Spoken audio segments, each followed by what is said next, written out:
Hey folks, this is Richard Ross with Access Learning Zone. I just released Access Developer 56.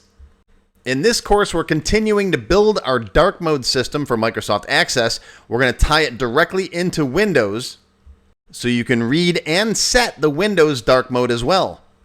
Then we're going to learn some powerful VBA techniques for sorting data cleanly and reliably. In case you missed Developer 55, we started building the dark mode system itself with forms and basic switching.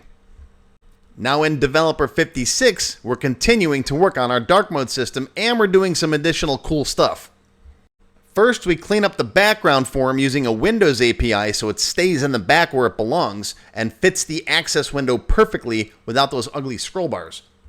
Then we read the Windows theme from the registry so your database automatically matches your system.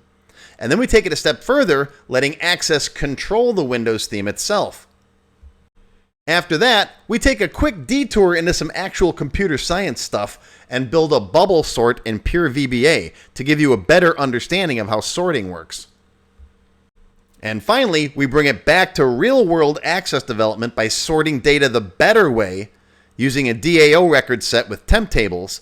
And then I show you an even better way than that, moving to a disconnected ADO record set that runs entirely in memory. No temp tables required.